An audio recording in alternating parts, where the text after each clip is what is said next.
Bismillahirrahmanirrahim. Assalamualaikum warahmatullahi wabarakatuh. Apa khabar anak-anak murid Ustaz? Alhamdulillah.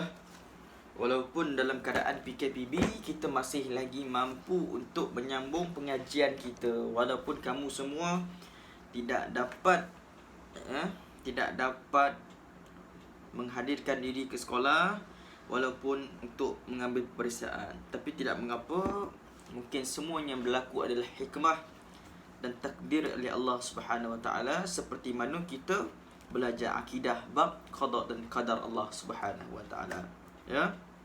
Anak murid Ustaz, kita refresh hari ni, refresh tajuk yang mana kamu semua suka, yang selalu Ustaz ajar, tajuk beriman kepada malaikah, ataupun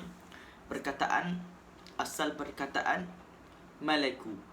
Malaiku tu malaikat lah, satu malaikat. Kalau malaikah, banyak malaikat. Yang mana kita wajib ketahui ada 10 malaikat. Yang mana malaikat ini ada diberikan tugas-tugas oleh Allah Subhanahu Wa Taala. Daripada malaikat Jibril alaihissalam, kemudian malaikat Mikail, kemudian malaikat Israfil, kemudian malaikat Izrail, kemudian malaikat Munkar dan Nakir, kemudian malaikat Raqib dan Atid, kemudian malaikat Malik, kemudian malaikat Rizwan.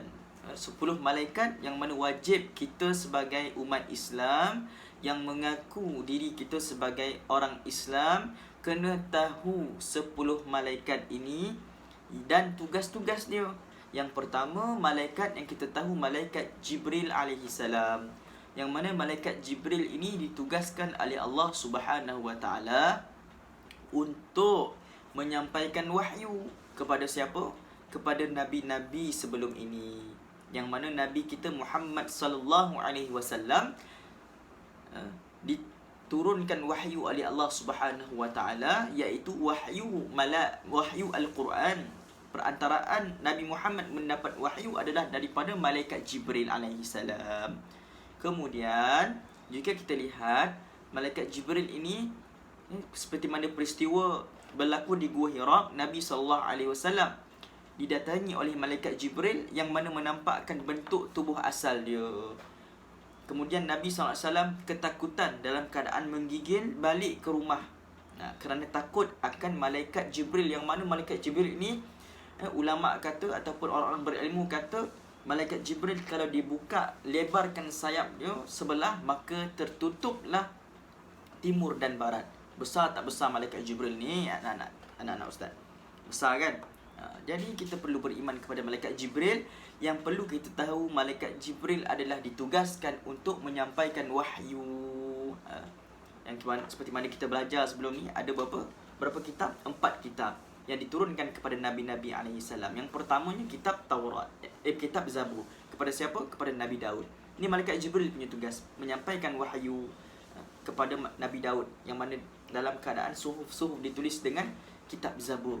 Kemudian kitab Taurat kepada Nabi Musa alaihissalam. Malaikat Jibril juga yang hantar wahyu. Kemudian kitab Injil kepada Nabi Isa alaihissalam, tu pun juga dihantar oleh malaikat Jibril yang ditugaskan menyampaikan wahyu. Yang mana yang keempat, kitab Al-Quran yang kita pakai sekarang ni, Al-Quranul Karim yang kita pakai sekarang ni, adalah kepada Nabi Muhammad sallallahu alaihi wasallam. Yang kedua, malaikat Mikail. Malaikat Mikail ni anak-anak Ustaz ditugaskan untuk kita kata sebagai dia membawa rezeki, yang menurunkan hujan dan sebagainya. Kalau kita tengok hujan, yang mana malaikat membawa hujan ini adalah malaikat Mikail, yang memberi rezeki kepada orang-orang tak kira orang Islam ke orang kafir. Itu tugas malaikat Mikail. Dia beri rezeki. Contohnya, mak ayah kamu dapat gaji bulan-bulan, itu yang diberikan, dihantar oleh Allah SWT melalui malaikat Mikail. Hujan yang dibawa, disiramnya kepada tanaman-tanaman, yang membawa kepada hasil buahan, hasil tanaman, hasil sayur dijual. Namun begitu adalah daripada malaikat Mikail. Yang ketiga, malaikat Israfil, yang mana malaikat Israfil ini di standby dekat mulut dia sangkakala untuk meniup, menunggu arahan daripada Allah Subhanahu Wa Taala. Ketika mana Allah Subhanahu Wa Taala kata, hari ini hari kiamat, maka bersedia untuk meniup sangkakala. tiuplah sangkakala itu, maka ditugaskan kepada malaikat Israfil. Apabila ditiup sangkakala, maka terangkatlah bumi, seluruh langit dan bumi menjadi debu, yang mana hari kiamat berlaku ketika ditiup sangkakala, maka satu keadaan di bumi pun tak ada yang tinggal, habis semua rata. Yang keempat, malaikat Israel. Malaikat ini ataupun dipanggil sebagai malakul maut, malaikat maut. Malaikat yang mencabut nyawa orang-orang Islam, orang bukan Islam, semua manusia ataupun semua kehidupan, semua makhluk dicabut nyawanya oleh malaikat Israel, ditugaskan oleh Allah Subhanahu Wa Taala. Contohnya, ustaz akan meninggal besok pagi, yang dihantarkan oleh Allah Subhanahu Wa Taala adalah malaikat Israel untuk mencabut nyawa ustaz, ataupun nyawa sesiapa saja akan meninggal dunia.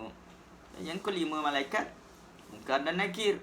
Malaikat Munkar dan Nakir, kelima keenam, malaikat Munkar dan Nakir ditugaskan oleh Allah Subhanahu Wa Taala apabila kita masuk ke dalam alam barzakh, dalam kubur, maka malaikat ini akan bertanyakan apa yang kita lakukan di dunia. Malaikat akan bertanyakan siapa Tuhan kamu, siapa Nabi kamu, siapa imam kamu, apakah agama kamu. Maka kalau kita dapat menjawab, maka kubur kita akan jadi luas, seluas-luas mata memandang, hijau kubur kita, tenang kubur kita. Kalau kita tak dapat menjawab, yang malaikat ni membawa daripada tukul min itratul hadid, bawa daripada tukul besi, yang mana tukul besi itu sangat besar, yang kita takut. Kita takut untuk menghadapi malaikat itu. Kalau kita tak dapat jawab, maka malaikat itu akan memukul kita sampailah kita tertanam di muka bumi. Takut tak takut anak-anak ustaz? Kita perlulah berhati-hati dalam setiap perbuatan kita, yang mana malaikat sentiasa memerhatikan kita. Yang kelima kena. Yang ketujuh, yang ke-8, malaikat Raqib dan Atid. Malaikat Raqib dan Atid adalah malaikat yang ditugaskan oleh Allah Subhanahu Wa Taala untuk mencatat segala perbuatan manusia yang ada di muka bumi ini. Contohnya, malaikat yang mencatat baik adalah Raqib, mencatat amal kebaikan kamu. Contohnya, hari ni kamu tolong mak kamu masak, kamu tolong mak kamu sapu sampah, cuci pinggan, kamu tolong ayah kamu angkat barang, maka itu dicatatkan oleh malaikat Raqib, malaikat mencatat amal kebaikan. Manakala di sisi pula malaikat Atid mencatat segala perbuatan kamu yang tidak baik. Contohnya, ini kamu nak mencuri, jadi malaikat Atid ini ditugaskan oleh Allah untuk mencatat, hari ini si fulan bin si fulan nak mencuri, maka malaikat Atid mencatat. Kemudian yang ke-9, malaikat Rizwan menjaga pintu syurga, mukanya manis, menyambut tetamu Allah SWT di pintu syurga. Yang terakhir, malaikat Malik, yang mukanya sangat ganas, menunggu orang-orang untuk masuk ke dalam neraka. Dia jaga pintu neraka. Ini 10 malaikat yang wajib kita tahu, ya. Seperti mana Allah kata dalam Quran, walaqad khalaqanal insana wa na'lamu ma tuwaswisu bihi nafsuhu wa nahnu aqrabu ilaihi min hablil warid.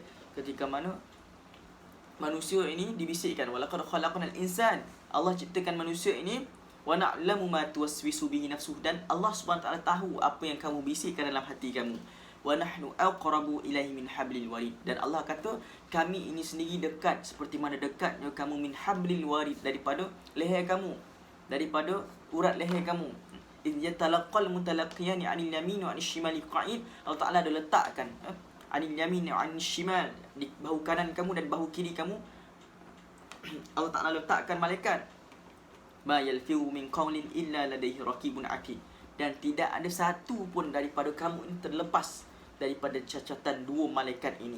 Kena ingat, ya anak-anak ustaz, nak buat sesuatu kena fikir dahulu, yang mana malaikat sentiasa memerhatikan kamu. Ini nilai tauhid kamu kepada Allah Subhanahu Wa Taala. Walaupun kita tidak pernah menampakkan malaikat, tetapi kita perlu beriman kepada malaikat, yang mana malaikat ini masuk dalam salah satu rukun iman. Semoga bermanfaatlah video ustaz untuk anak-anak murid ustaz, ya. Tugasan yang ustaz minta kepada kamu untuk buat adalah kamu senaraikan nama malaikat, dan kamu perlu senaraikan tugas malaikat-malaikat tersebut mengikut apa yang telah diajarkan, mengikut buku teks, ada dalam buku teks beriman kepada malaikat, tajuk beriman kepada malaikat. Apa dia tugas-tugas malaikat? Buat dalam bentuk lukisan yang cantik. Siapa yang buat dalam bentuk lukisan yang cantik lah. Ustaz tak boleh bagi hadiah sebab kita masih dalam tidak angkat hari berjumpa. Jadi anak-anak bagi Ustaz kasihi. Ustaz minta maaf kerana tidak dapat bersua muka bersama kamu. InsyaAllah kita akan jumpa pada tahun hadapan, kalau direzekikan, kalau diizinkan oleh Allah Subhanahu Wa Taala. Ustaz harap buat kerja-kerja Ustaz insyaAllah. Apa yang baik datang pada Allah, yang kurang datang dari Ustaz sendiri. Ustaz minta maaf apa terkasar bahasa dan sebagainya. Wabillahi taufiq wal hidayah. Assalamualaikum warahmatullahi wabarakatuh.